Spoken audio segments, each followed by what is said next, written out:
Hey guys, Dan here from danstube.tv, and on today's episode of the Drone Owners Worldwide podcast and video experience, we have Ken Heron joining us today. He is a drone fanatic and YouTube personality with a catalogue of videos on his YouTube channel. He's amassed 120,000 subscribers now.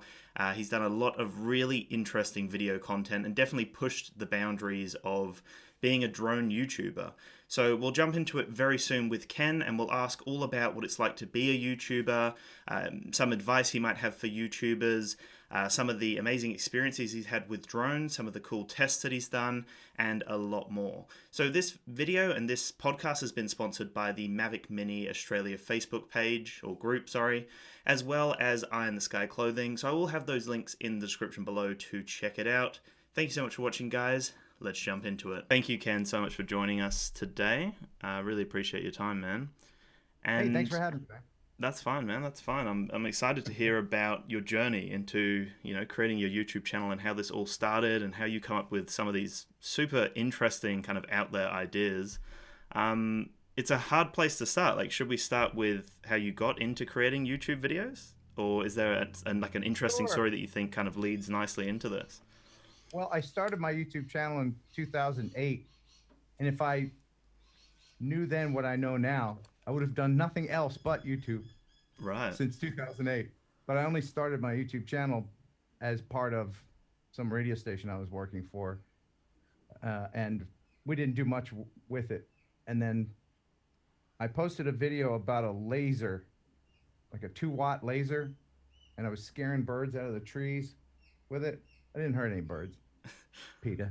Yeah. But that got some traction. Then I thought, well, maybe I'll do some more. And then I got maybe like a couple hundred subscribers, and then I ignored it for another year or two. But then I started getting into drones and stuff, and that's when it really took off. So right around 2011, 12. Okay. So if you did start in 2008, what do you think you would have done differently? Do you think you would have started the same? Well, first, I would have copyrighted the name PewDiePie. Oh, yeah. I don't know when he started, but maybe not in 2008. But I mean, just, hindsight, right? I go back, try to remember you're talking about literal time travel. Yeah, exactly. Oh, sure. Yeah. I try to remember all the lottery numbers or who won the World Series is. You probably wouldn't have a YouTube channel. Invest in Apple. Oh, yeah. I mean, all the stuff that you do if you could go back in time. But no, I certainly would have liked to have paid more attention to it. I was always an audio editor, so it was a lateral move to edit video. And I was editing video before I did anything with YouTube. So, all my radio training over the 30 or whatever years that I've been doing it really helped me in the YouTubery that I do now. The YouTubery. That's the official term now, isn't it? Yes, yeah. I think so. I might have coined that. I'm not sure. Yeah, nice. Trademarking. Sure. Get the trademarking quick. Yeah, I gotta get on. Yeah, get on. Because I tend to drift. That's fine. That's fine. Well, so were you into drones in 2008 at all? No. No. So when did you get into drones? Right around 2012. Okay. I was working at this little radio station in West Tennessee where I live. I'm not from Tennessee. I'm originally from Philadelphia.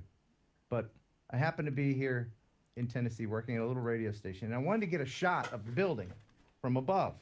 And I had one of those little helicopter things, those toy helicopters that are shaky. And I had a little keychain camera, and I taped it to it. Right. And I thought, I'll just and it was horrible. But then my girlfriend at the time, she bought me a little Hubsan, I have it over here, a little Hubsan drone for my birthday. And then, of course, when you get one drone, then you want a better one. Then you want one with a gimbal. Then you want one with GPS. Then you want a bigger one. Then you want one with FPV, and on and on. So I still have that Hubsan, but the girlfriend is long gone. Yeah, right. That's cool. Wow. Yeah, well, yeah. I don't miss her too much. So then, like, you said that you got a little bit of traction when you did that kind of laser video with the birds. What was what was the first video where you started actually genuinely thinking, wow, I could actually start making YouTube videos and make some money off this? Like, when was that moment? I started recording. I did a morning show here in West Tennessee, and I started recording things that we did on the show using the audio from the radio. So it was just kind of like this, and then I had cameras, and I would post some of that, and there was some drone stuff in there, and I noticed that the drone stuff got more interest, and so I started with a Phantom 2, which doesn't have the FPV on it. You just have to line of sight it. You know, It had that whole Zen Muse GoPro holder thing. It was seems like 20 years ago, but it's not that long ago. So I mean, then I monetized the channel. I remember one day I got a notice from YouTube saying, "Hey, you can monetize the channel." And I said, "Really? Okay." So I did that, and then in about a month, I saw, "Oh, I made $7."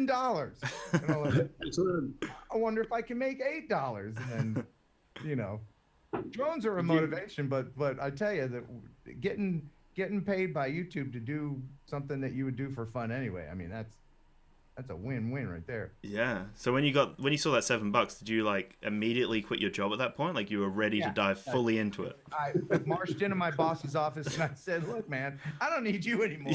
I got YouTube now." No. Actually, truth be told, I was working at this little radio station, and there's not a lot to do. It's in a small town. Yeah. I was morning show guy and production director, which is the guy that makes the radio commercials. We didn't have a lot of clients, and I've been doing radio for 30 plus years, so I'm like quick with it, So there was probably 20% of my work day that was actual radio stuff, and the rest was all YouTube. I'm just being honest. Nice. I was double dipping, and I had all this, my studio here, all my stuff at the radio station. So I was just editing video. and I was pretty much the boss. So you were basically a part-time YouTuber back then. Yeah. And then as time went on, I became a full-time YouTuber with a part-time radio job. Yeah. The tables turned. I'm being brutally honest. I know you guys like being brutally honest, but it was great for a while. So was it your background in radio broadcasting and media that gives you that sort of edge when it comes to your content? Because I guess on small town radio, you've got to constantly come up with creative ideas to keep your audience entertained, and you come up with some pretty out there sort of YouTube videos, I guess. I see a lot of YouTube channels which are they're very channeled in terms of what they do. So we're going to talk about drones, and it'll just be drones. It'll be flying the drone, or look at a drone with an accessory on or something like that. I mean, but we talked about that one earlier. Flying the drone on a horse. I mean, I mean, if people don't normally do that sort of stuff. Yeah. Right. Well, yes, my radio career was good training as far as being comfortable in front of an audience. That certainly helps. And that's a big hurdle for a lot of people that want to get into YouTube. So I'm used to being in front of audiences and not shy person. So that's another good trait. But yeah, I mean, I think there's a lot of people on YouTube that try to emulate other YouTubers. They don't bring their own thing. I tell people all the time who ask, they ask me this question: how do you do good YouTubery? And I just say, be yourself. Don't imitate anyone else. We've got enough people out there doing the same thing. Try to, if it's not yourself to be apart from the herd, then maybe it's not for you. This is something that people have to discover on their own. Because if you're not having fun doing it, you can tell. I think audiences can tell if the person in the YouTube video that you're watching is sincerely having fun and not trying too hard or reading from a script or sound wooden. And like you mentioned, me on the horse, I just come up with these. I've been doing this kind of thing creatively, coming up with wacky stuff for years and years. And you can do a drone video and sit on a horse. As long as it has a drone in it, it's still a drone video. Mm. You know, correct. In my head. There's a circus in my head going on all the time. I've been doing morning radio, comedy radio for years and years. So that's my comedy radio muscle that's going on there. It's hard to turn off even when you get out of radio. Yeah. Correct. No. Well, I mean, every time a video is launched, because I'm a subscriber, so I get the notification. And first thing in my head is, oh shit, what's he done now? But it's good because you're constantly always surprised and interested in terms of what you are going to do next. And as I said, I've seen a lot of YouTube channels which just go through that sort of model, which isn't that exciting. So we're doing unboxing. I mean, how many unboxings can you watch about the same product? They're all very same. We sort of do the unboxing, and then we'll connect it and we'll do a 2-minute flight, and then we'll land it and we'll go, there you go. And then you watch a cookie cutter. I liken it to my radio production. Very often there are always clients that they come in and they want to read the commercial over a music bed. And sometimes if I tried to get super creative with them and they didn't get it, they're like, then they listen back to this creative thing that I made that took a long time to put together, and like, no, that doesn't sound like a commercial. And I said, well, you don't want to sound like a commercial. You want to sound like something different, because it's going to be ad, your ad, right? And you want your ad to stand out. So don't be like all the other ads. I've had people say, well, that doesn't sound like a radio commercial. Good. Said, that's the idea, to stand out. Good. If there's a saw blade and it's spinning, you want to be the saw tooth that sticks out a little bit so people notice. Yeah. I mean, that's the flaw in the cookie cutter model, because basically once you've done your unboxing and launch, I don't need to watch your channel again until you get a new drone, because you're not telling me anything new. Whereas with your channel there, you've done your drone review, that's fine, but the next minute you're, can I fly this out of a car window? Like, I want to see that. I try to keep it interesting. It is interesting, but sort of quite informative as well, because you are actually sort of going through how the drone works and how it functions by showing some really cool stuff. That I remember the one where you, I think it was a Phantom 4 or Phantom 3, you took up into the abandoned restaurant at the top of the building. So again, you're actually seeing a drone being used, and you're talking through that sort of process, but it's entertaining and interesting. So good job. Well, thank you. I mean, why not make it interesting? You can get the same information from another video, but if somebody's wearing a funny hat while giving you the information, then that'd probably be the video that you watch more. Yeah. So what is your... Go ahead, Keith. How did your audience react to this? Did you get a lot of trolls going, what are you doing? I don't really get a lot of trolls, but the ones I do, I really enjoy replying to them. And I encourage anybody watching to troll me, because I'm actually putting a book together. I'm putting a book together of snarky comebacks to trolley questions. It's called Comment Below, and I've been collecting the trolley-est comments for years, and I'm going to put them in a coffee table type book. Wow. And seriously, really, that's cool. Yeah, let me see if I can find a good one. No, I don't know. That's cool. This might take me a minute, but because you gotta have fun with it, right? Yeah, it's just snarky. It's snarky. I really want to share one. Let me see if I can. Hold on. It's boring. The stream just got boring. I'm looking over my glasses like an old guy. That could be the book cover, maybe. That shot right there. Right here? Yeah, that's a good one. Yeah. No, it would take me a minute to find it. But, yeah, that's fine. Yeah, like if somebody says something smart to me, like purposely being mean, then I'll kind of passive aggressively flip it around, not to be mean back on them necessarily. But I can be probably the best one I think I've ever seen is Jimmy Carr, English comedian.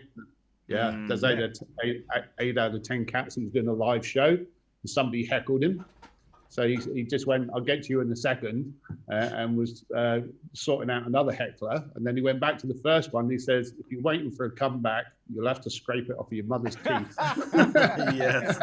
He's awesome. You always have to have something like that in your hip pocket if you're doing live comedy. Yeah. Jimmy, he makes a whole, he has a whole session on responding to hecklers. That's pretty amusing. He's great. He has some great comebacks. Do you have any comedians, Ken, that you look up to, seeing as you've got this kind of comedy mindset? Brian Regan. Okay. Love Brian Regan. When I was working at a radio show in Syracuse, he came on for my birthday one day. Oh, cool. I just admire him. He's a clean comedian. You know, he doesn't curse a lot, and that's not why I like him, because I like cursing like the next guy. I don't do it on my YouTube necessarily, because YouTube to me is broadcasting. Well, no, not just that, but YouTube to me is like broadcasting, like radio broadcasting. And I try to use broadcast rules that I've been using forever in radio, and just I'm trained when I'm presenting to not use certain words, because, you know, sensitive ears are out there, kids, you know. Yeah, exactly. I don't want to be the one. Everybody's going to learn the words. Yeah. Right? But I don't want to be the one to teach them. Yeah, that's fair enough. Yeah. You know. So you said that you've been in radio for 30 something years. How did you initially get into that? Like, how did you start your comedy mindset? Because like you said, you know, you got to be always on. You got to be prepared for really anything that gets thrown your way, which is obviously such a good skill to have for your YouTube content and for, you know, being a radio presenter. But how did you even develop that? Was that something that you naturally had, or do you have some insight into how to develop that? I don't know. I would say I'm very encouraging. I lived with my mom, was raised by my mom mostly since age 6. She's been very encouraging to me. I don't want to liken myself to these wonderful violin players that you hear and say that I'm some sort of savant, but it did come naturally to me. I've always just had that ability. Because that'd be like asking a concert pianist, you know, how he became such a good piano player, obviously with a lot of practice, but you have to have some natural ability as well. Yeah. So I don't think, as much as some people want to be comedians, some people just aren't and will never be. Yeah, for sure. There's nothing wrong with that. You just have to recognize that in yourself. And besides the fact that I really don't have any other skills. I really don't. I have 2 sisters. They're both doctors. So I didn't get the smarts. So I got the smart ass. The smart ass, yeah. Yeah. So was there any like... Go ahead, Keith. They do say the best comedians are the ones that are not trying to be comedians. Yeah. They're just right. They're just doing their thing. Yeah. Mm-hmm. Just who they are. That's true. Yeah, that's it. And like in terms of your YouTube videos, do you have a figure off the top of your head how many you've uploaded? Because I can't see that on my end. Oh, that's a good question. Hundreds. I think over 1,000 maybe. Over 1,000 now. I think so. What's your favorite? Yeah. Which one do you go back and go, that was so much fun? You know, I'll be honest, I don't have children. So along with being entertaining for everyone else, my YouTube videos are really a legacy, because the internet's forever, hopefully anyway. And long after I'm gone, hopefully the people of the future will go back and they'll watch these old wacky videos. But one of my favorites that I really enjoyed to do was Minefield at Night. There's a sculpture in Tennessee, the largest metal sculpture, and there's one where I flew at night.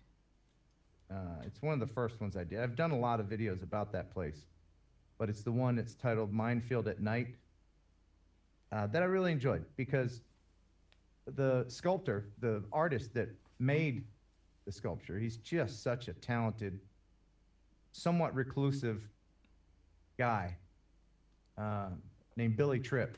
Super nice guy.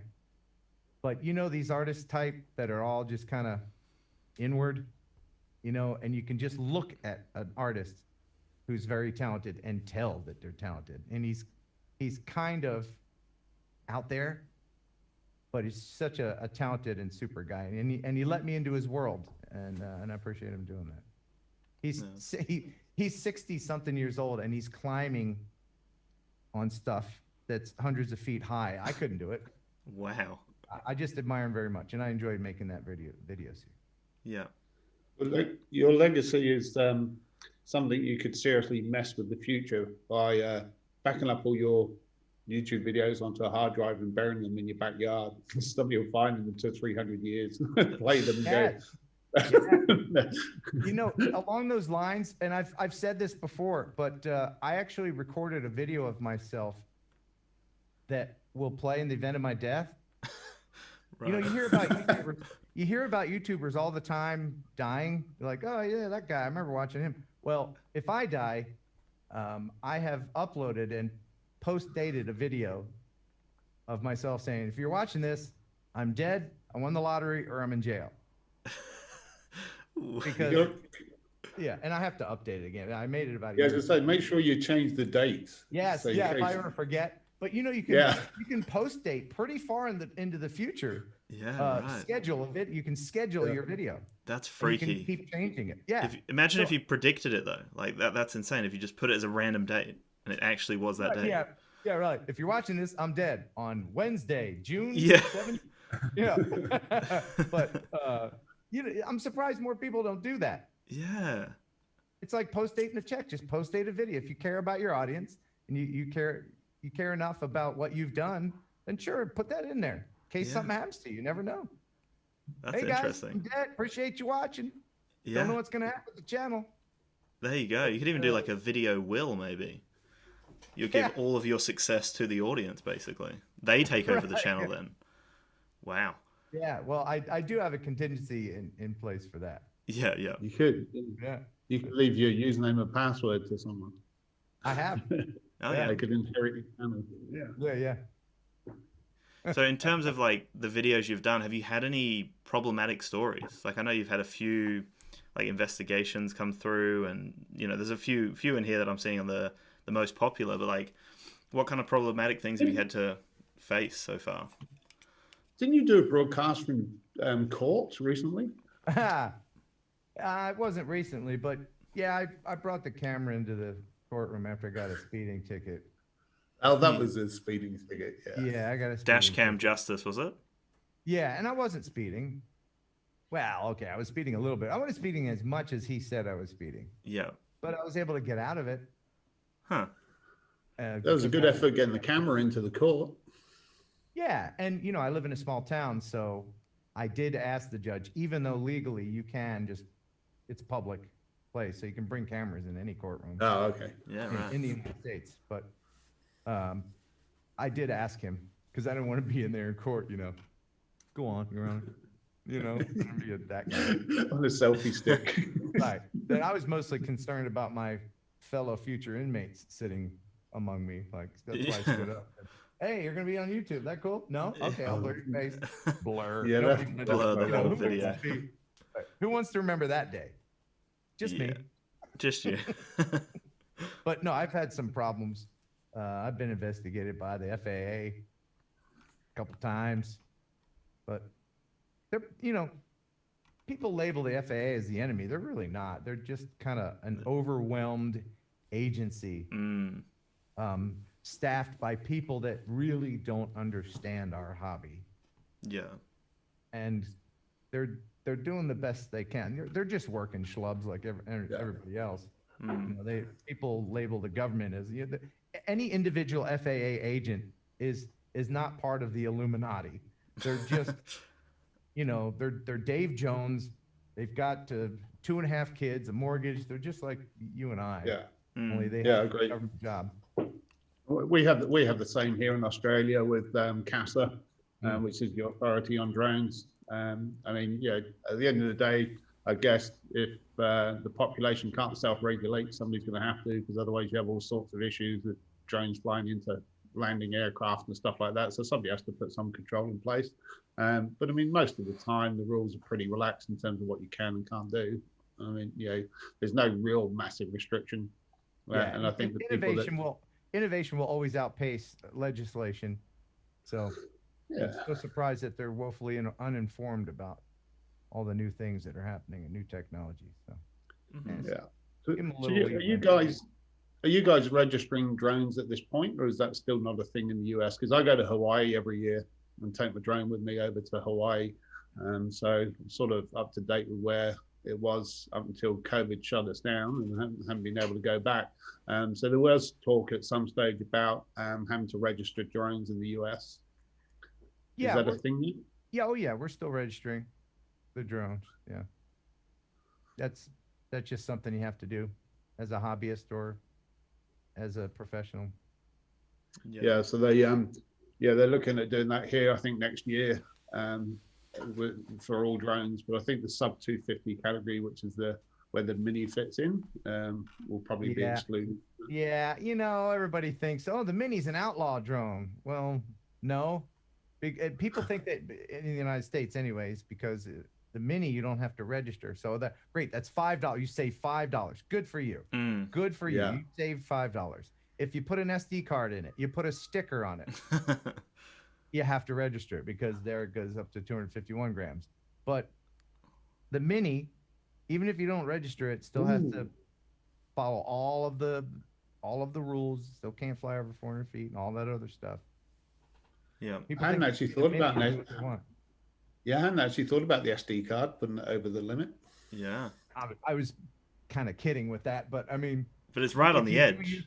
It's right on the edge, yeah. And Japan actually has more stringent rules with the Mini about the weight, and the Mini that you can buy in Japan is significantly lighter than 249 grams. You know how they did it? They cut the battery in half. What? So you get half the battery. Yeah, it's a lighter battery that they use in Japanese versions. So is it half the flight time? Are we talking? It may not be exactly half, but it's a different battery that they use. But yeah, the flight time's cut short. Significantly cut. Wow. Significantly, yeah. Well, there you go. Now you can have your sticker and your SD card. You're fine. Yeah, sure. Yeah. Well, I don't have the sticker problem anymore since my drone had to be replaced. I got it back. We've got a problem here with our postal service. So it took about months to get a drone fixed and repaired and sent back to me. It normally takes a couple of days, but DJI turned my drone around in 24 hours, which I was pretty happy with. But I've managed to fry the motherboard. Are you guys both in Australia? Yep. Yeah. Okay. Can you guys get Amazon there? Yep. I have a friend in Australia, and because he can't get certain Amazon items. Oh, okay. I use it all the time because I use Amazon Prime. So I use Amazon because I get free postage on Prime, so I can get stuff from the US and not have to pay the postage. Because if I get something like on eBay from the US, I've been desperate to get SodaStream root beer. I love root beer, and you can't buy the bloody stuff anywhere. So if we go back to Hawaii, I'll go to Walmart and buy it and then post it home to myself. But yeah, if you buy it on eBay, it's something like $140 to post 2 bottles. I know, so I just don't bother. But on Amazon Prime, anything I order from the US, as long as it's over $50, is free postage. So it's that's great. A good deal. So you like root beer, huh? I love root beer. It's have you absolutely my favorite drink. Have you ever had birch beer? No, I don't think I have. Have you heard of birch beer? Not sure. I might have. Do they do a root beer? It's kind of like a root beer, only sweeter, I think. Huh. It's something I used to get. It may be even regional here in the United States, but if you can get some, if you're a root beer fan, you will die and think you went to heaven for. It's a soft drink. It is. Yeah. It's just like root beer, only it's a different. It's root beer-esque. Yeah. Get you some if you can. Yeah, I grew up in England, and I don't know why in England, but McDonald's when I was growing up used to have post-mix root beer. Oh. So it's my 2 favorite things is post-mix and root beer. So yeah. Was it a decent root beer? Oh, yeah, it was a decent root beer. But when I go to Hawaii, it's quite interesting because you forget the nuances and differences between ourselves in America. So when you order a drink in Hawaii, they'll bring it to your table, and if you don't put a coaster on the top of it and you sort of drink it, they'll just fill it up. So I went to lunch once and ended up drinking about 6 root beers because every time I finished, somebody would come along and woof, and put another one down. Fill it up. Nice. Is it true in the UK that they're stingy on the ice? If you order a soft drink, they don't put a lot of ice or no ice in there? Or is that another country I'm thinking of? Yeah, I don't know. Normally they put lots of ice in So because the profit margin. Yes, yes, that's what they do here. Yeah, they use a lot less syrup because it's all full of ice. Welcome back to Root Beer Chat, everyone. Yeah, sorry about that. Root beer sort of TV. digressed. And here we are today talking with Ken Heron about root beer. So I should change the title. Yeah, sure. Let's drag it back to drones for a second. So are you is everything, I guess, administered from a federal level? You don't have differences in states, or do you? Oh, for in terms of your rule? There are some local, I would say, not statewide. I haven't noticed much that I've had to deal with. I think maybe Michigan has certain things that you have to do, but it's more town to town as far as the rules of where you can fly, and that's one of the things that sticks in my craw. That's an American thing.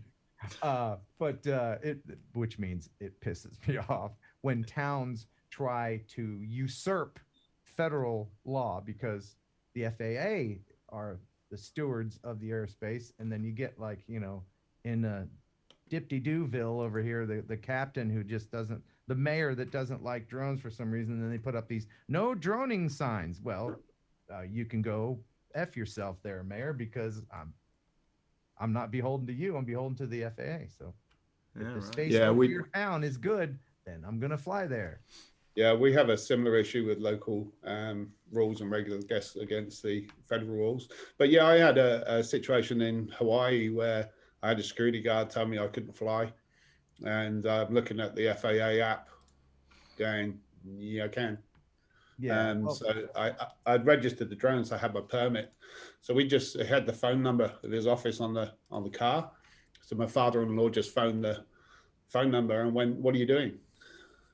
We're in an area where we're cleared to fly. We've got a permit. Can you get your security guard to back off? So 2 seconds later, his radio bleeped, and he just went, "Bye," and disappeared. These local authorities, they always have, if they don't, and most of them don't understand, nobody gets any training about where you can fly or what drones are about even.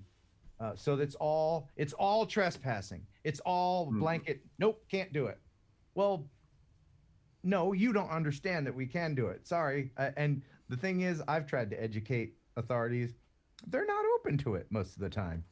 If you can. Well, that's because everyone that's got a drone is flying them up to people's windows and taking photos of people in their bedroom. Yeah. Everyone, they're all doing it. I mean, we've all spied on the neighbor's daughter sunbathing, right? I mean, who hasn't? That's the first thing I did. I was like, okay, good. I got me a drone. I can't wait to spy on Emmylou over here in her bikini. That's what I thought. Yeah. It's such a funny stereotype, isn't it? It's such a funny stereotype. There must be some dark website or something that has all these videos on, because I seriously don't think I've ever seen. I saw one video where somebody was on a beach and decided to zoom in on somebody with a bikini on, and everybody went, "Yeah, don't do that." But I don't know, other than that, whether I've ever seen any video of using drone as a spy camera. No. I've seen loads of landscapes. I've seen loads of trees. I've seen loads of flying over water. I mean, I don't think that's a priority for people. Yes, excellent. Yes. I like that. Just fine. I love that. That's fine. Yeah. That's really cool. I'm making these available. Nice.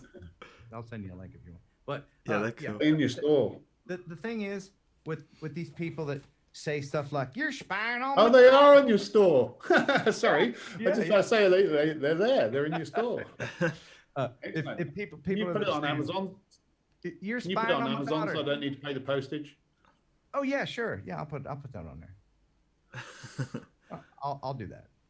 But anybody that says you're spying on me, you're spying on my daughter, then you just say to them, you say, oh, well, that's not how I think. That's how you think, you creeper. Because you have to wonder about that person who straight away goes to the I'm spying on your kid or whatever. You got to wonder about that person.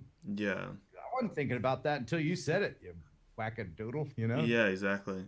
So I think the weirdest thing I've heard, like in my area, was there was a guy actually going around getting some like quite nice photos actually of some properties along the water, and he was abiding by the rules and everything. He was at 30 meters, flying along the water, getting some nice photos, and then he was printing them out and then going to the houses and trying to sell photos of those houses to people.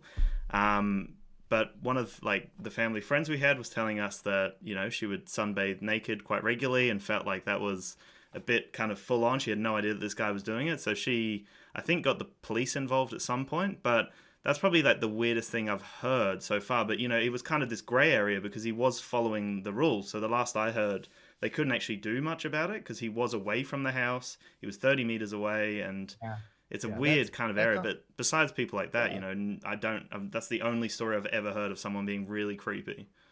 If you're alive in the year 2020 and you have a distorted expectation of privacy, that's on you. Yeah. I would not, I live in a small town. There's no cameras that I know of near my house, but I wouldn't lay out in my yard naked. Yeah. Well, for two reasons. One, I don't want all the marriage proposals. Yeah, exactly. And two, because you never know, there could be some security camera in somebody's window, and then or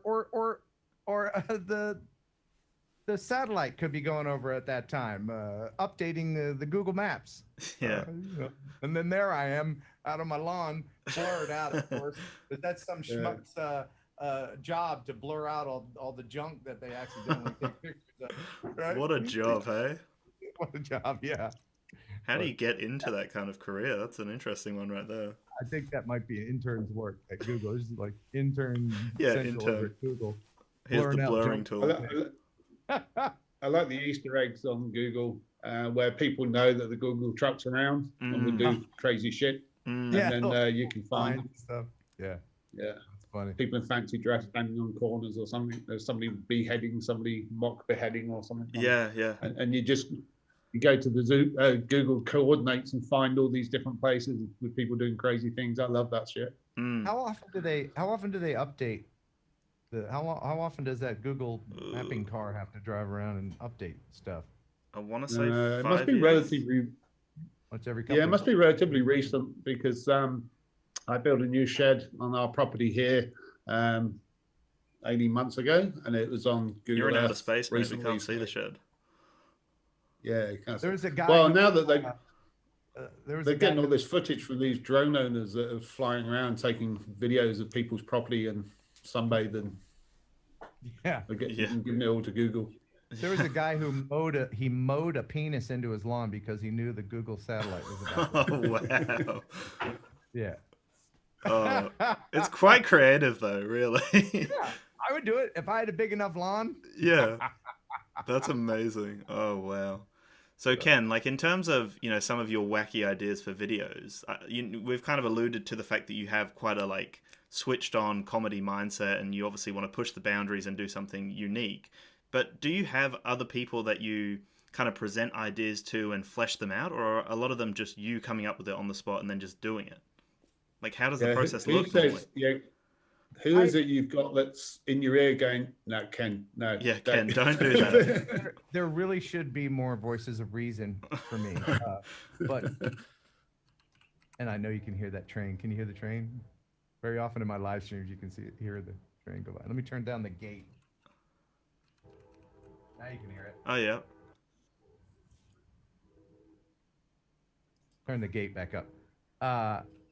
You know what a gate is, right? Yeah. Okay. Yeah. There we go. All right. Anyway, no, I collaborate with my buddy Kelly. He was my morning show partner, and Ashley. We all did a morning show together, so we're all of the same mindset. I'll run ideas by them, but most of all, I'm just driving in my car and go, ooh, I was on my way to Memphis just yesterday to film the video I just posted an hour ago. about the projector. And I was going to do something completely different. But on my way there, I thought, oh, you know what? That's a light little projector. What if I put it on the drone? And it turned out so much better. And then usually I'll call people up to help me because there's not a lot of people in this town that want to help me. But if I explain some of these ideas to people, usually they'll trust me because most of the time it'll work out in the end. I kind of storyboard in my head. I've always been pretty good at that. And it's hard to explain to other people what I'm thinking. So they mostly just trust me to, okay, it'll all work out in the end. Okay, what are we doing here? Oh, we're flapping our wings for no reason. All right, yeah, okay. Go with it. Or whatever, All right, stand on your foot for 30 seconds. I'm going to film you upside down with a special lens. Sure, Ken, whatever, I trust you. Like anything. So, I like to cleverly disguise information with comedy. So it's infotainment. I always try to get some good information in there, or something for people. And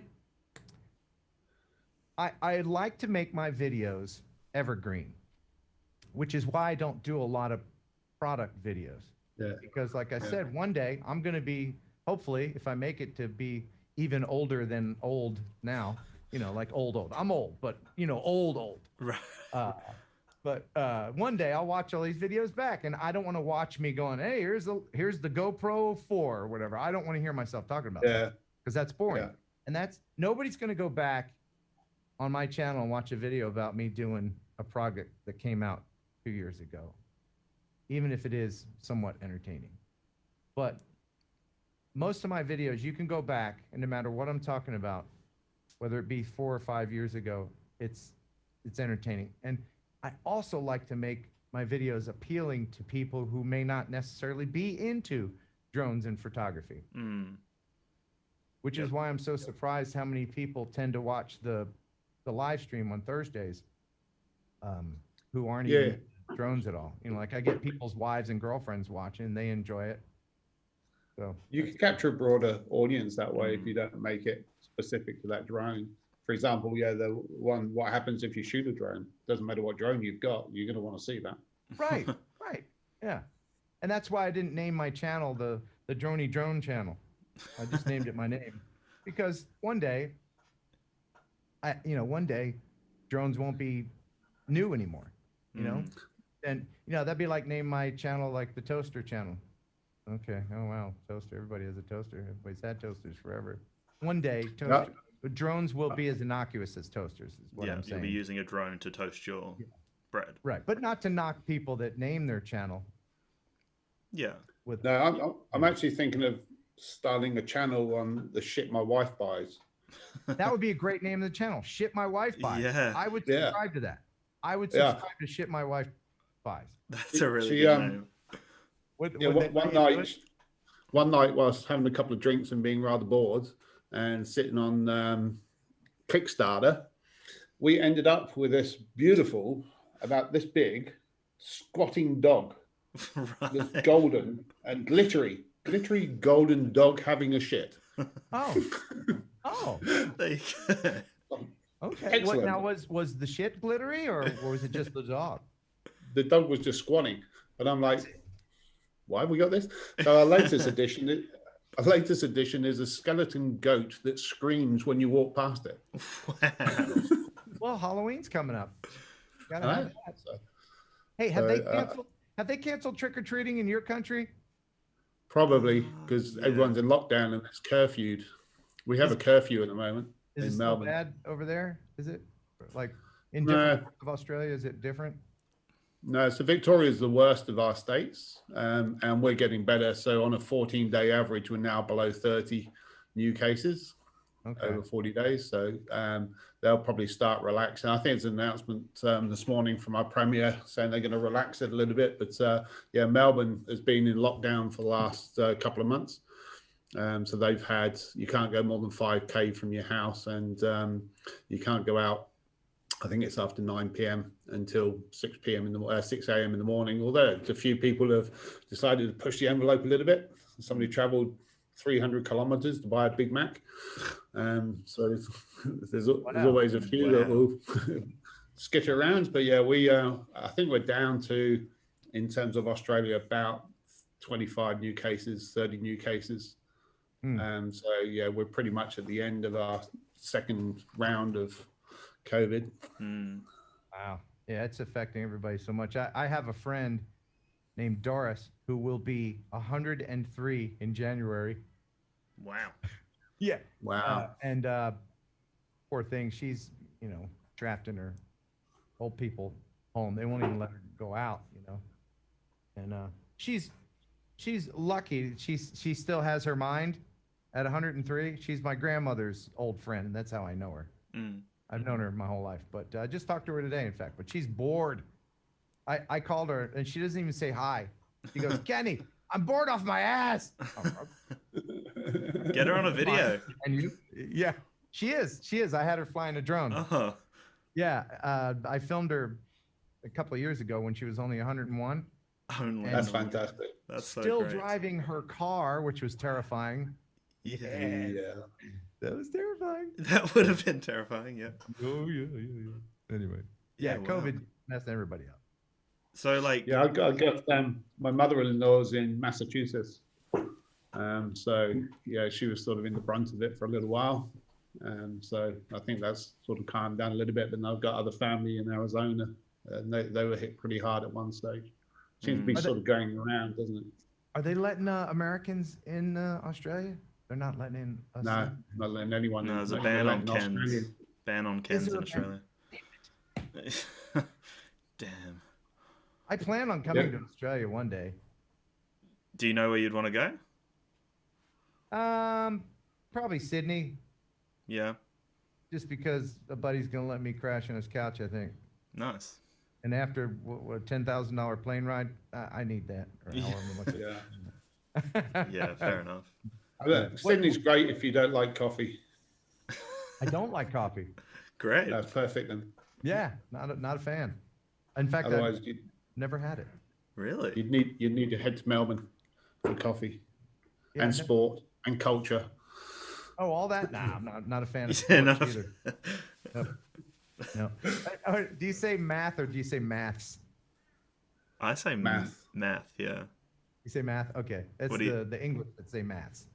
Right. Like there's more than one. Yeah. Multiple math. Yeah. But no, Sydney would be, it'd be a fun place to go, I think. What time is it in your part? How many time zones are there in Australia? Good question. 3. Yeah. And what are you guys in the same time zone? I don't know. What time is it there? 12:46 p.m. Yes, we are.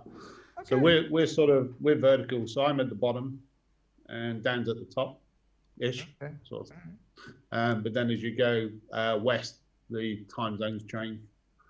So Adelaide is, I think, half an hour different from us, and then Perth, which is right across on the very far side, I think that's 3 or 4 hours. No, 3 hours different from us. So we do have different time zones. I've always wanted to drive in a country that drove on the left side of the road, but the more I think about it, the more I think I might die if I tried to try it. Do it in America. Just drive on the left-hand side. Yeah, I'll just try it. It's just an experiment, right? Just do it while COVID's on and the roads are pretty empty. I'll just try it 2 in the morning. Yeah. Oh, officer. No, I was just pretending I was in Australia. Yeah. Oh, okay. Then I get breathalyzed. Yeah. Oh, that's great. Get an Australian driving license, should be fine. Yeah. Somebody I worked in the other, like United States, just come over there and drive, or do we need to do a thing? Is it use a our different one? United States driver's license? Yeah, you can actually. Yeah, they'd have to do anything else. Okay. No. That's kind of terrifying, really. Isn't it? Yeah, you can only, That's what I'm saying. Like, do an hour of practice. Yeah, like at least they just take you on the road and say like, "Hey, you're driving on this side, not that side." Right, like that's the basic. Rental place. There you go. Here's your keys. Remember, left side. Okay, see you later. Yeah. You want the extra insurance? No. All right. No, Bye. perfect.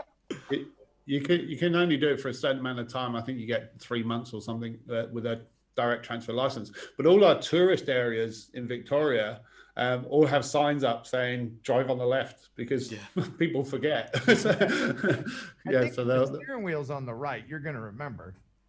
Yeah. I don't remember. But there are a lot. just get a foreign driving license. I worked in Moscow for 12 months, and I had a Russian driving license. And when I went back to the UK, I got stopped on the freeway for speeding. So I just handed them my Russian driving license and told them I couldn't speak English. And in the end, they just told me to go away. So it's like, excellent.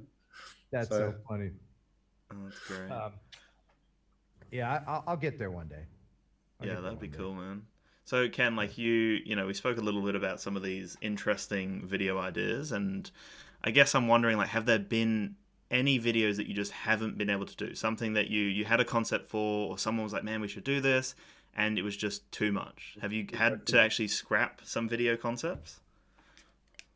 Yeah, none that I can really remember, because I tend to try to forget them. Yeah. I'm not too terribly in love with any of them unless I make them, but I mean, there's been stuff that I wanted to do that would just cost too much money, or I didn't have 11 people to help me pull it off. Yeah. You know, things like that. I tend to get ideas that are a little bit too grandiose for my means to get them done. Yeah. You know, one day I hope to have a crew, but yeah. And also one thing that I found interesting, you recognize that with drones as well, like they are relatively fresh and exciting right now, but there will be a point where they kind of just stagnate a little bit and the interest won't be there. So, you know, for your channel, like how do you know when to make that move then? Like, have you started making other, obviously you do the live streams and you do some other kind of different content, but have you thought about diversifying a little more, or is the drone space still exciting for you? That's a great question. I've been doing drone stuff since 2011, 2012. So for me, it is kind of, you know, it is hard to, you know, I've filmed everything within a 5-hour drive of where I am, and beyond. So then that's the thing for creators. You have to remember that even though something may be old hat for you, there's so many other people just getting into it now, which is why once in a while I'll put out a video for newbies and things like that, and you know, how-to stuff. But beyond that, you know, one day it'll happen, which is why the channel name is Ken Heron. I think some of my the videos that I really enjoy doing is to get out and meet new people, which is a little hard with the COVID stuff. But I'd like to just get in the car and grab my little co-pilot dog and head out and drive around the country and meet people, which is what I'm going to do by going down Route 66 next month. I'm planning on. Yeah, that'd be cool. Yeah. So I'm just going to start in Chicago and end up in Santa Monica. That's the plan anyway. Yeah. If the car holds together, and you know. But I have a couple other channels. There's Side B that I have. There's a channel called Side B, where there's I have an animator friend who takes old radio prank calls that I did and creates animations for them. Nice. There's short little videos. Here lately, I've been doing old guy reacts to new music type videos. So yeah, that's cool. I did one, you know, and people are saying I'm not old enough to be the old guy yet, but I got the gray hair, so I might as well use it. And then I started a ghost hunting channel called Well Lit Paranormal. Yeah, I can see that here. Ghost hunting, Did you say? Ghost hunting, yes. Interesting. Now, I don't believe in ghosts, and the reason for that is because there's no such thing as ghosts. But my cohort, Ashley, totally believes in ghosts, which is a great dynamic, because if we go into a place, and we just started, we go into a place, she's all like, "Oh, did you see that?" I'm like, "Oh yeah, you know." And I'm debunking it as we go on the fly, and she's hearing stuff. "Oh, we got to get an EVP." "Oh yeah, you know." So that's a cool dynamic. And the idea behind Well Lit Paranormal is to go into all the same places, scary locations that every ghost hunter show you've ever seen goes, but go in the daytime. Go with big lights. Yeah. Because if the ghosts don't know they're dead, they're not going to know the lights are on, right? Yeah. And if you want to see a ghost, you're going to need light. That's how cameras work. Yeah, yeah. So why go at 2 a.m. when it's totally dark and you got this shitty green camera this night vision camera you can't see anything with, light it up. Yeah. That's the idea. That's cool. And also, like, it would change the perception as well, because you're seeing a well-lit place that probably isn't as terrifying as what it would be at 2 a.m. with no lights. Right. It's a less the fear is dark, isn't it? Yeah, it's a less scary ghost show. Yeah, that's cool. Still, if ghosts aren't nocturnal, which they're not because, they don't exist, then, they're not going to mind if the lights are on. It'll be the same thing. Yeah. But if they did exist, you're right, they're not just going to exist at night, are they? They're going to exist. All these ghost hunter shows where you'll see one. All right, you're going to go in that room alone. Oh, no, I don't want to go in that room alone. It's the most haunted room in this whole hotel. Oh, I don't want to go in there. No, put me in there. Put me in there. I'm going to have my flashlight, but put me in the most haunted room. It's all bullshit. I am the skeptic. I throw it out there to the world. Scare me. You know what I mean? I don't like to be startled like the next guy, and I can creep myself out in scary locations. But if you're telling me that the abandoned brewery that's got like Shadow Man that pops out every once in a while and eyeballs that peer out from every window, put me in there. Bullshit. Yeah. It's that whole cookie cutter horror show thing. Yeah. I've lost track of the number of times I've seen somebody going down the stairs of a dark basement. I'm like, why would you do that?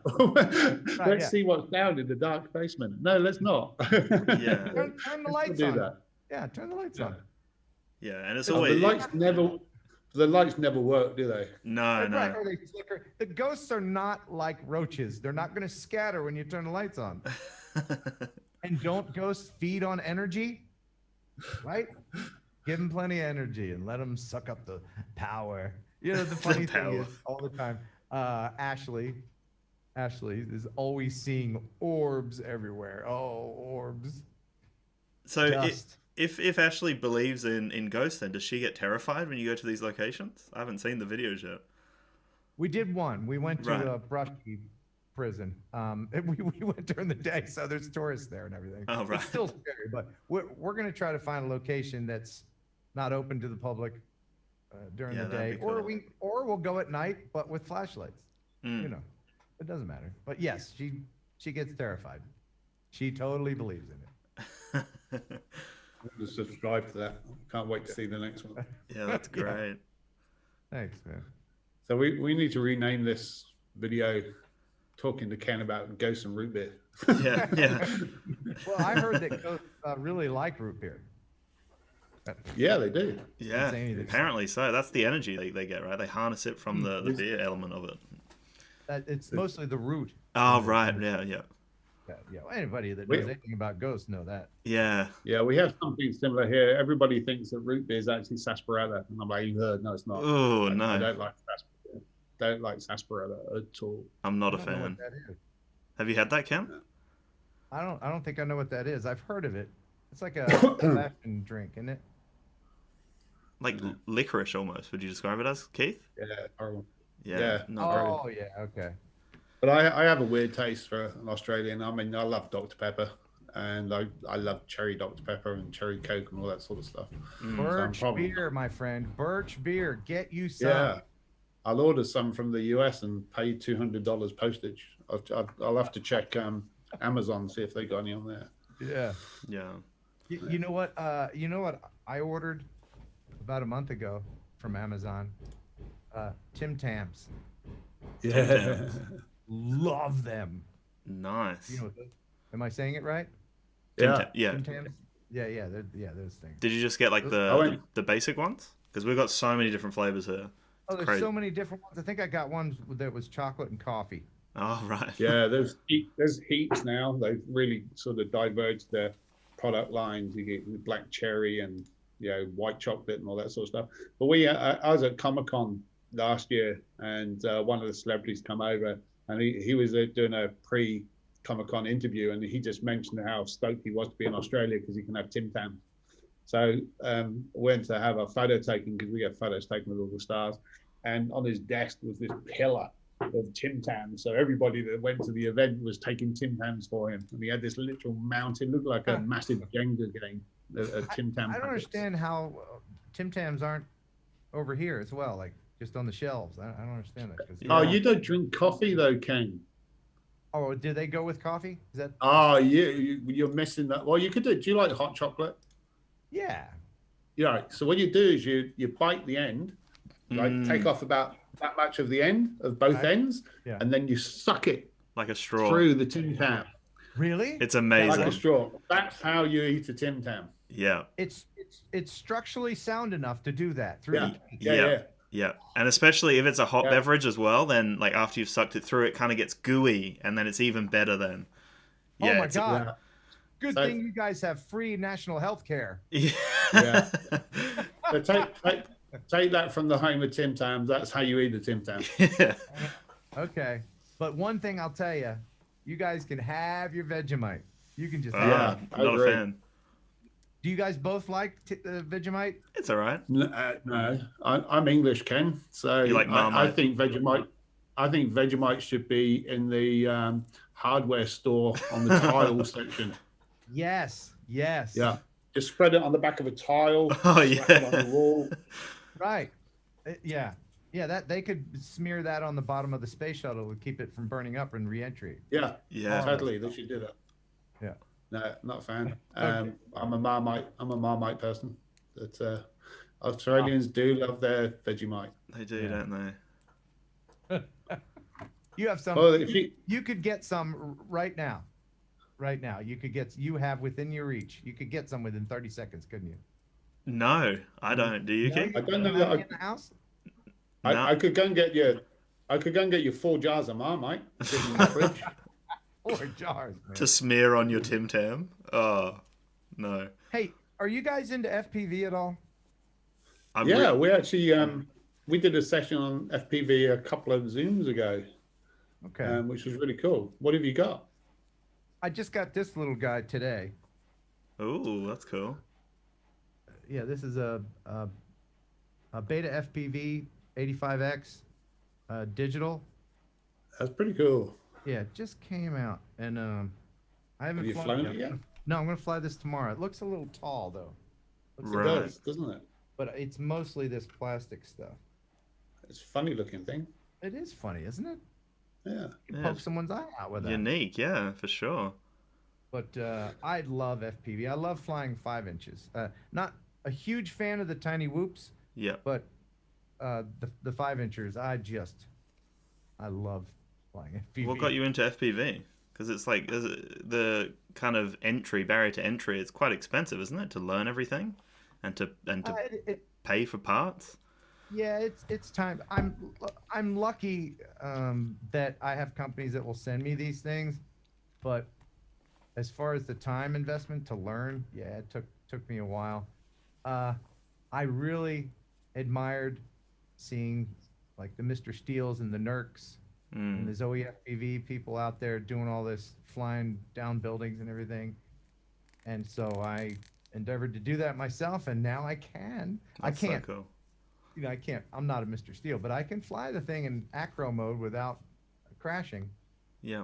But I love it. It's just such a rush. It's the closest thing you'll ever get to flying like an actual bird. Yeah, right. Do you ever get sent stuff that is just complete rubbish, or is it normally quite good quality? Oh my goodness. Yeah. Oh wow. I've got a pile of stuff in there that I don't know what I'm gonna do with. Giveaways. Just some stuff. I was watching a YouTube video the other day that had me absolutely cracked up. Some guy went and bought every drone on Wish. And there were some absolute shockers. Most of them wouldn't fly. One of them caught flyer. Oh my God. Yeah, that's terrible. It actually melted the body of the drone. There was a drone that was sent to me that was shaped like an oil filter. I don't know if you guys saw it, but it was the worst drone that I've ever seen. And what I did with it was I smashed it to pieces and then flushed it down the toilet in the video. There you go. Didn't you blow one of them up? I tried to light one on fire. I wanted to see if a drone would fly while it was on fire. That didn't work out so well. I gotta try that again. Yeah. But the camera lived, but the drone just That's melted impressive. away.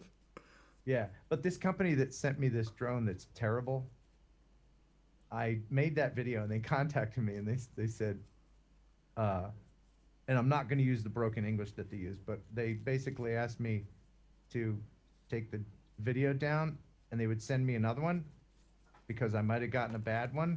Right. And I said, well, I'm not going to take the video down, but you guys do what you want. And a couple weeks later, I got another one. That's so It was just as bad. I gave it to someone. I gave it to some kid. I said, look, this might fly, it might not. Good luck. Yeah. Oh, these ones from Wish were hysterical because he'd like pair them up to the phone or whatever, hit fly, and it just goes smack straight to the ceiling or fly off onto the wall or so. I don't know any of them actually flew more than about 10 meters. I would say any drone that doesn't come with a controller that you fly with your phone is usually crap. Yeah. If they can't spend the money to make a controller, then how much research and development went into the drone itself? Yeah, not much. Garbage. So if you could choose any drone that's out there, why would you pick the Mavic Mini? Why? Loaded question. Oh, have you had bad luck with the Mavic Mini? No, other than my motherboard frying, I love my Mavic Mini. It's a great. I've got the Mavic 2, and I use the Mavic Mini as my go-to because it's just so easy. How did you fried a board in the Mavic Mini? Yeah. How did you do that? No idea. Turned Set it on fire. Oh. No, turned it on, and there was a IMU error and a gimbal error and something else error. Literally everything was red. So I just sent it back to DJI, and they sent me a new one. Oh, okay. Well, I mean, sure, you're going to get it. But I have seen the trend happening actually on our page. We've had 3 this week. Yeah, I saw that actually. Fried motherboards. Well, DJI actually has different manufacturing locations. Yeah. So I did think that. You'll get different quality. We've got echo, have we? Yeah, I'm getting a little bit of echo, but you'll get. That was true when the Phantom 4s came out.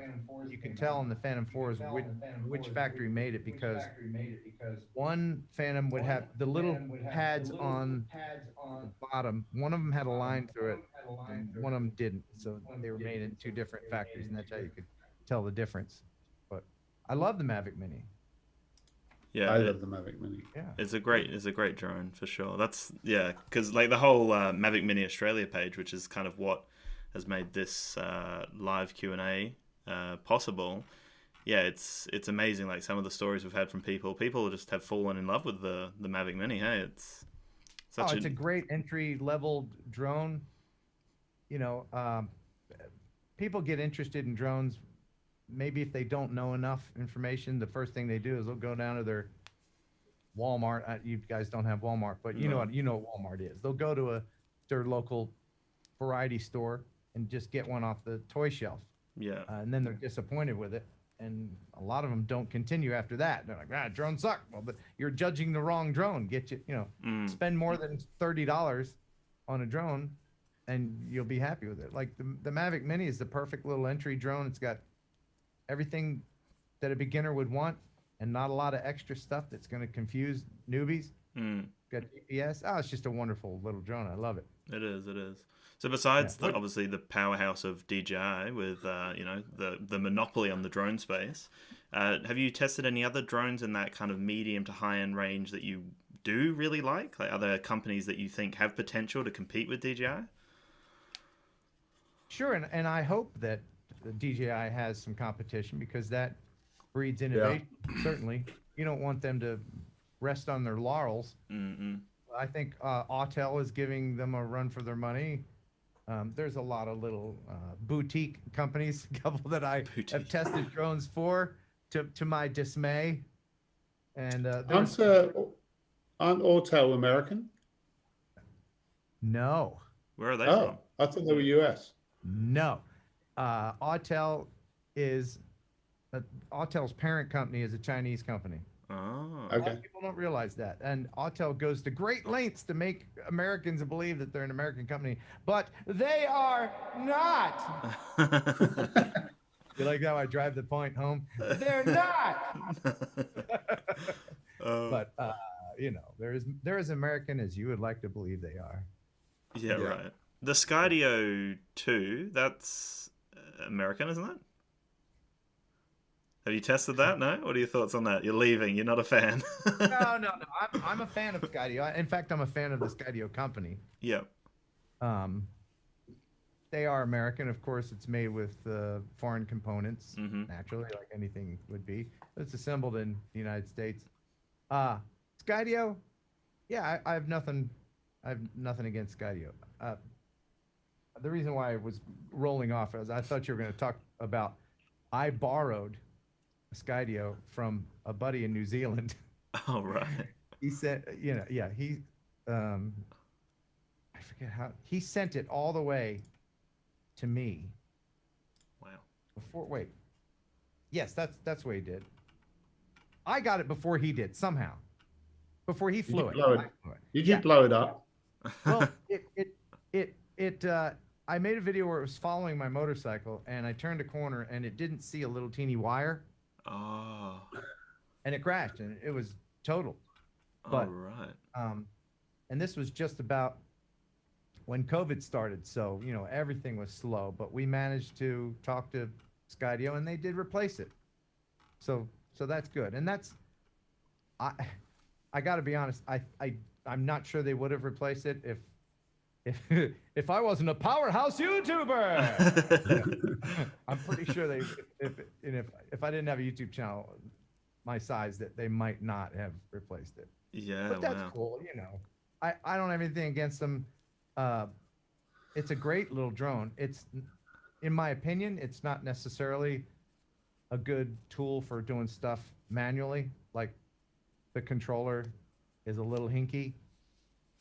It's a little bit like if you wanted to take it on a real estate job and do it manually, for instance, it starts recording when you take off automatically. I mean, I think you can change some of the preferences, but it won't let you fly at night. It won't let you fly in dark conditions. They may have updated. I don't know. I haven't played with one in a while, but yeah, just a few limitations. But it's so well made. I mean, it's such a well-made drone. You could not only use it to follow yourself around, but you could bludgeon someone to death with it. That's how good it is. There you go. It's a well-made. You could dent someone's skull in with it. I just YouTubed it and came to Skydio No. Oh, you see, yeah. And there's your video on the front page. Brilliant. Yeah. Motorbike. Yeah, it crashed. It crashed. Yeah. Yeah. People say, "Oh, you crashed his drone." No, it crashed itself. It was flying itself, so it crashed itself. Yeah, exactly. You know what I mean? I'm a victim. Yeah, you are. It's all on the algorithm, really. Crash. Let's take the algorithm to court. Yeah, Skydio, you want to crash yourself? You go ahead, man. So, how many drones have you crashed? Oh. Not a lot lately. Touch wood, yeah. And by drones, I'm talking about camera drones. I've crashed the hell out of some FPV quads. Yes, well, of course. You've got it, yeah. Yeah. Ooh, in fact, here's my GoPro that was atop one of the 6S ones that I had. Ooh. Yeah. Now, that isn't just the glass. This hit so hard that it cracked the frame. Oh, yeah. The camera's it cracked the SD card. That's how hard it hit. Wow. What did you hit?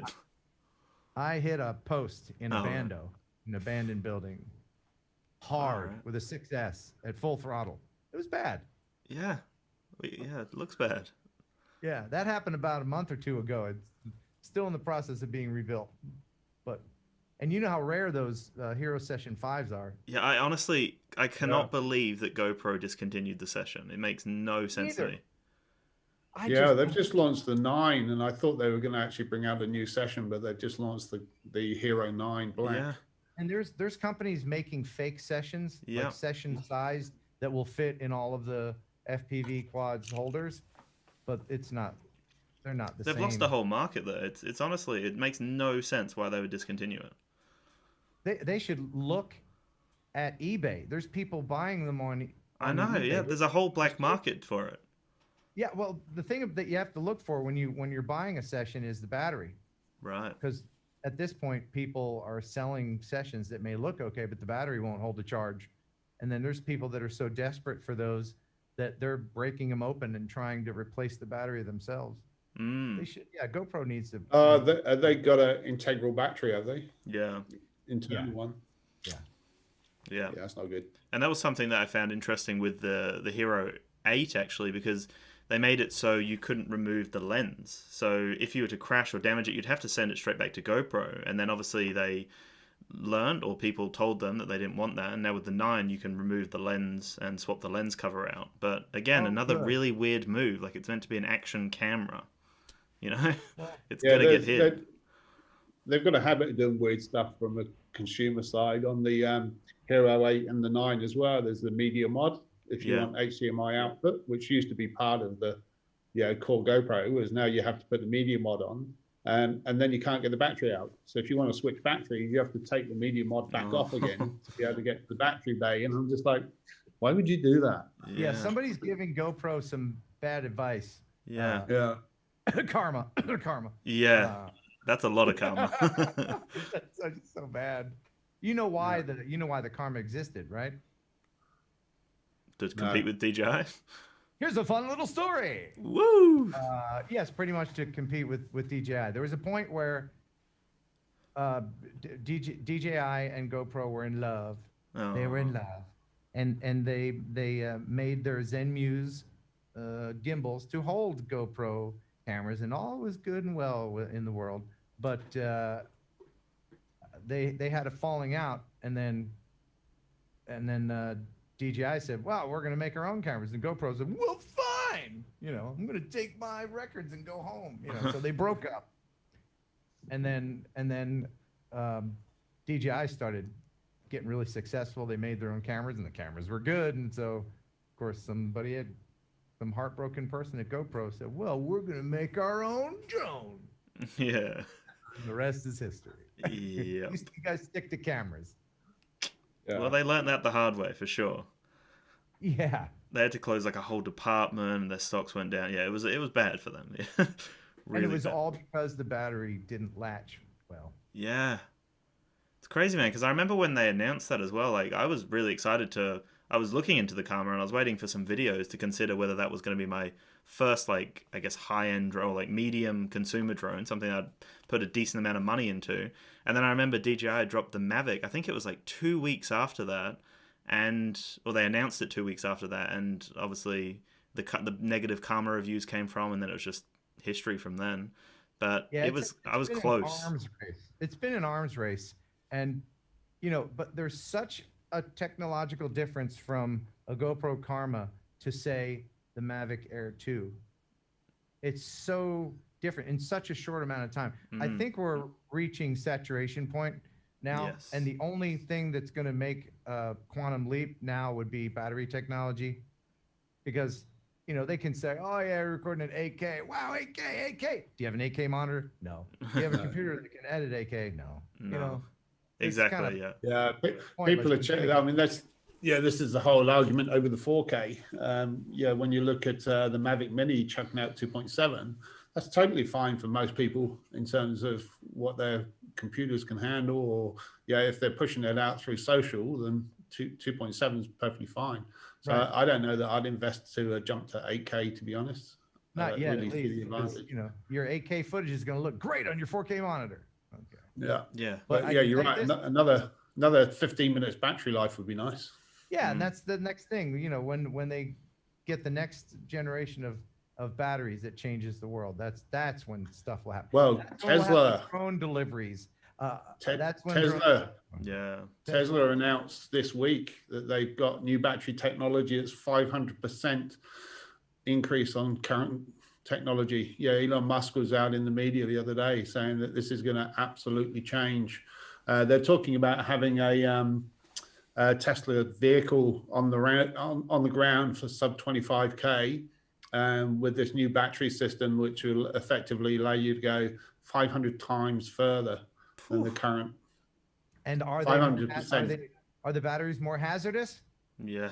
No, they reckon they're going to be Yeah, much more stable, lighter, cheaper to produce, everything. Anyway, so I think battery technology is going to be something that's going to be huge. I actually also saw a rumored announcement today that there's going to be a Mavic Mini 2 released. Yeah, I saw that as well. I did hear about that. From a lot quite of people think that source. I have inside information. I don't have a relationship with DJI or anything. So people ask me all the time, but I don't know. So I just hear it just like everybody else. But I think that might be true. Yeah. It was a pretty reputable source. So he's done a few leaks in the past that have been absolutely spot on. So made people's ears prick. And also the Mavic 3 is bordering on the horizon, which I can't wait for, because that way the Mavic Air 2 people will shut the fuck up about how wonderful their drones are when the Mavic 3 comes out. And you know what? I got to say something. I don't know if you guys agree with me, but this is absolutely true. There are some people out there that believe that the more money they spent, that talent comes with that. That they think they can buy talent. Like they're going to spend $5,000 on a drone that's going to do everything for them. Well, you still got to fly it. You know what I mean? Like people need to be happy with what they have. If you have a drone that you like that works for you, then you don't need the one with glitter on it that's coming out next. I agree, and I think particularly for photography or cinematography, if you're using video, you've got to have that sort of natural eye in the first place. If you can't take a photo, it doesn't matter how good your camera is. You're still going to have composition's not going to be right, color's not going to be right, whatever. Yeah, exactly. People have their favorite cameras. Photographers, they use cameras from like the 80s. Mm-hmm. Yeah, camera forever. Exactly. It works for them. 90s, the digital cameras, but guitar players, they'll use guitars that are 30, 40, 50 years old. There's still pro photographers running 35 mil. Yeah. Because that camera lens combination is what works for them. But we've seen this time and time again. And I keep trying to reinforce this on the Mavic Mini page about, you don't have to just upgrade to get a better camera. You just have to be able to take good photos, because we've seen some Mavic Mini shots, which, to be frank with you, I think are better than some of the Mavic 2 Pro shots that people are putting up. I've looked at some of that and gone, shit, that's a good photo. Where the hell would you use that? And they were like, oh, my Mavic Mini. Like, wow. Yeah. Wow. Okay. I've been impressed. I've seen some really good cinematic, great use of the Mavic Mini. And people make fun of me sometimes because I still use my Phantom 4 version 2. I still use. I have 2 of them. Yeah. You remember when DJI said that they were no longer going to be in stock, the Phantom 4 version 2.0? I freaked out. I bought another one just so I have it in case this one crashed. I love it. It's my go-to drone. And well, why don't you have a Mavic? I have a Mavic Mini. I cannot afford to. And again, I don't have a relationship with DJI. They're not sending me every new thing, so I can't afford to buy every new drone that comes out and go, hey, And I'm not going to lie to people either. Yeah. So I can't do that. Is the new drone going to be better?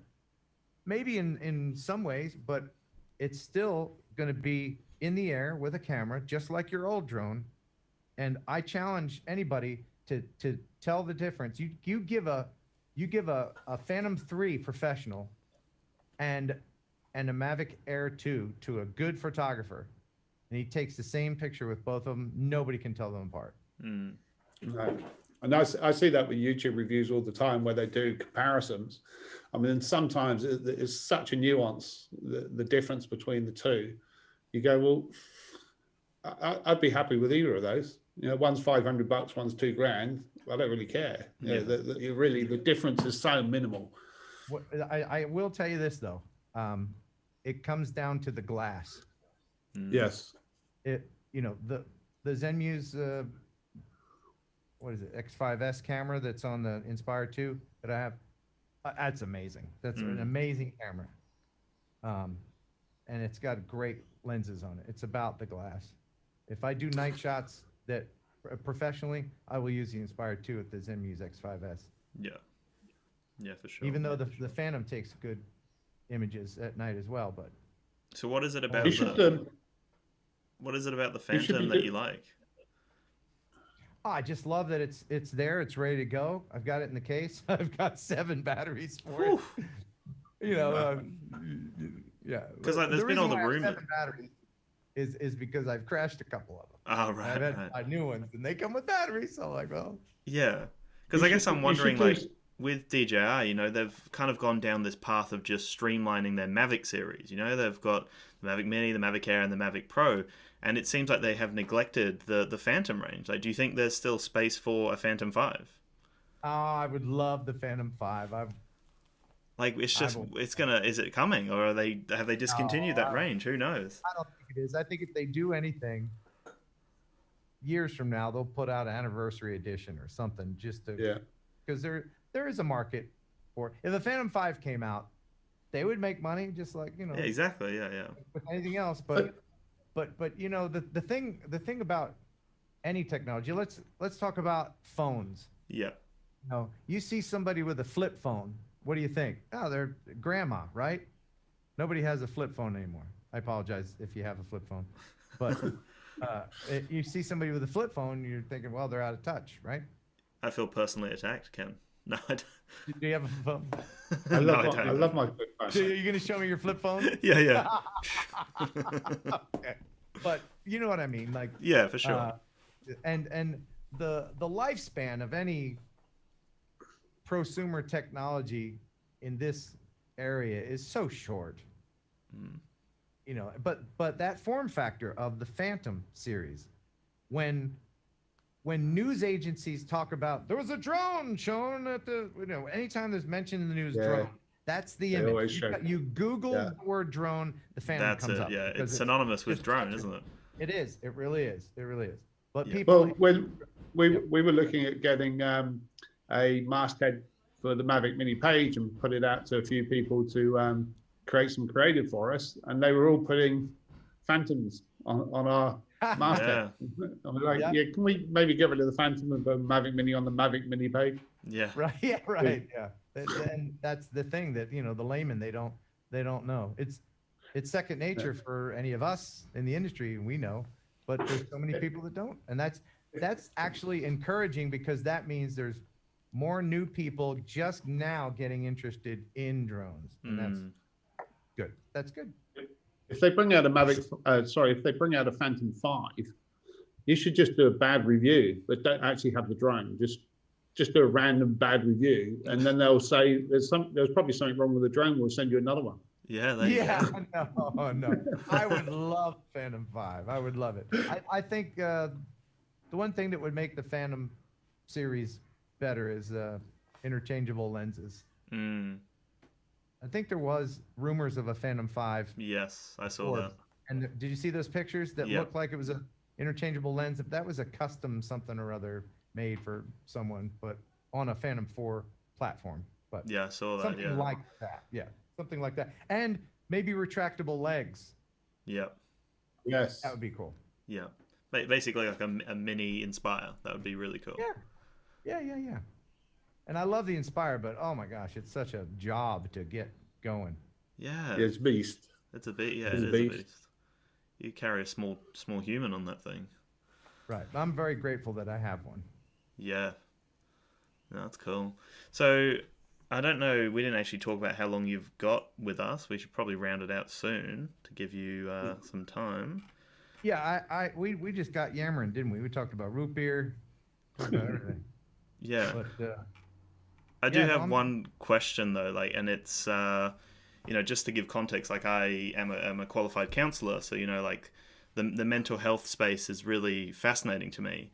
And I was actually going to start a series where I kind of interviewed YouTubers about mental health and how you can maintain motivation. You know, like YouTubers, you don't have anywhere to go. You can't just call up YouTube and go, hey, like, can you help me out? Like, I'm struggling with motivation today. You know, and for you, like, I can see how consistent you are on your channel. And I know for a lot of people out there that they do struggle. You know, they get those creative blocks, they struggle to be motivated, or they're disheartened by comments or views.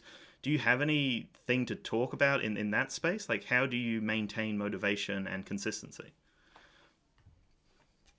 I don't. wish I could say that there was a secret formula, like, you know, what do old people say? A lot of old people, when you ask them, how did you live to be 102? I drank a pint of whiskey every day, and I kicked my dog in the butt. That's what I did. You know, they always have something like that to say, but I have nothing. Yeah, really. All I could say is I think I've never really struggled for an idea. Do you enjoy, like, you must enjoy doing it though? Is there like a genuine passion for what you're doing? I enjoy the hell of it. My radio job ended December 19th, 2019. And it ended because my radio station, because radio's dying. Right. And especially in a small town, they couldn't afford to keep me. And at that point, my YouTube channel was going pretty well. And I thought, do I get another job? And actually, I got offered another job in Louisville. And I turned it down because I was going to give this YouTube thing a go. And I have no regrets. Even though I'm not getting rich. I don't know, people look at myself going, whoa, well, you must be a rich YouTuber. No.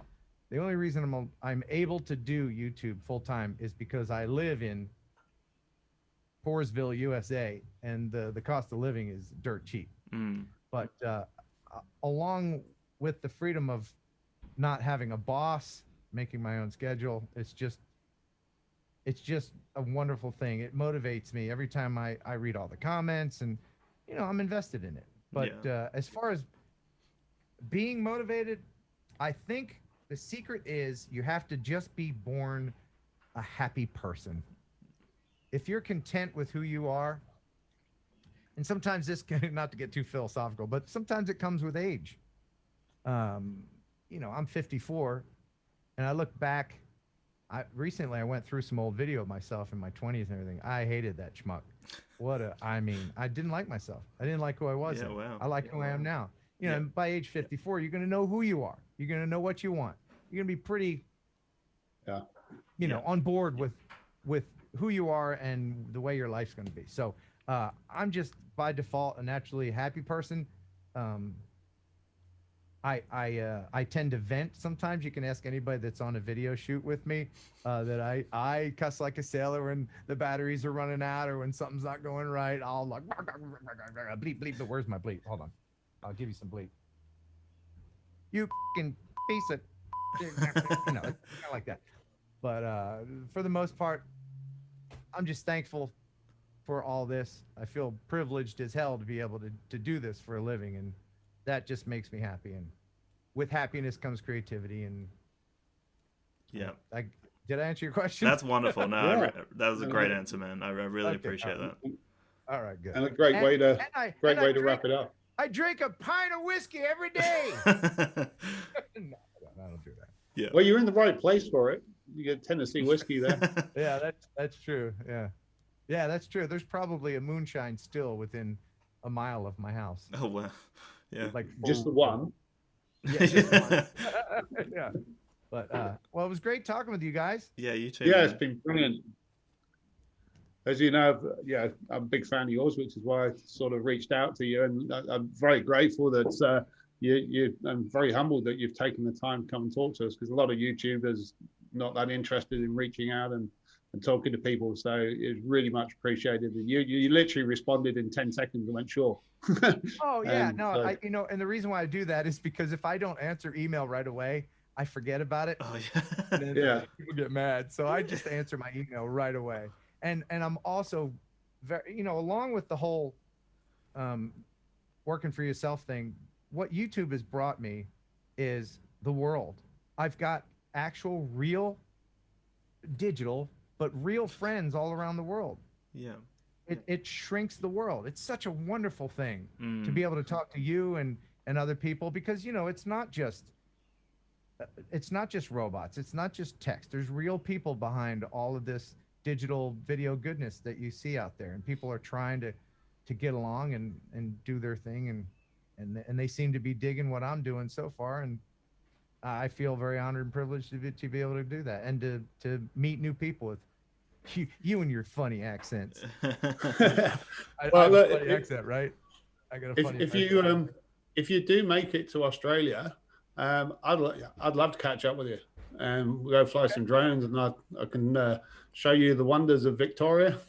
Absolutely. And, yeah, that'd be a ball. All right, very good. Yeah, as soon as they let us Americans back in there again. Yeah. Yeah. I mean, seriously, you've got my email now, so just flick the email, say, hey, I'm heading to Australia, and I'll tie something up. I mean, I've got a big acreage property here. More than happy to chuck a bed to you, save your costs. We'll go fly some drones and create some content, and it'll be good. We'll drive on the wrong side of the road. It'll be great. Yeah. Yeah. That'd be cool. You can drive, and I'll just sit in the passenger seat shitting myself. Yeah. That'd be fun. Put on that seatbelt. Awesome. Yeah. Hey, Ken, sorry. Guys? One more thing before we bounce out. This is just kind of out of my own curiosity. I'll get it out very soon. When it comes to batching your videos as well, like, do you have a lot of videos already ready to edit in the background? Like, do you have videos ready to go for the next week or so? How does that work for you?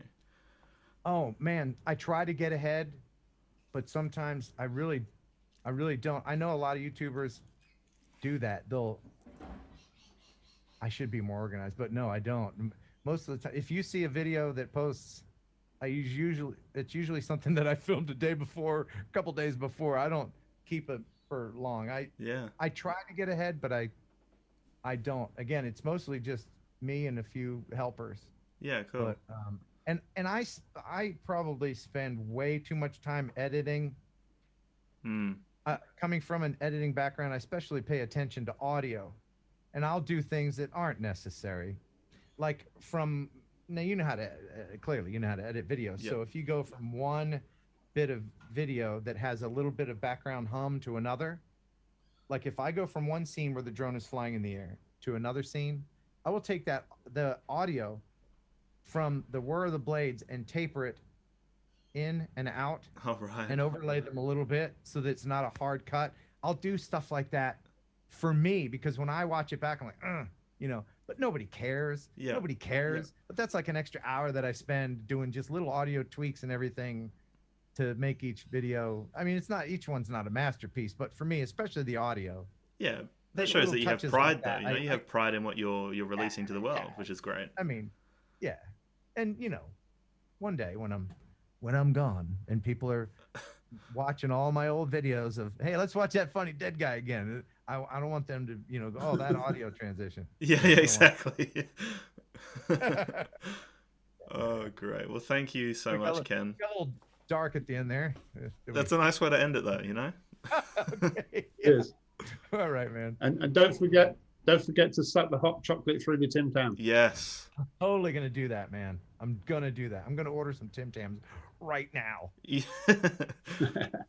All right. Cool. Thank you, man. Guys. Chat to you later. All right. Yeah. And bye. Bye. Bye.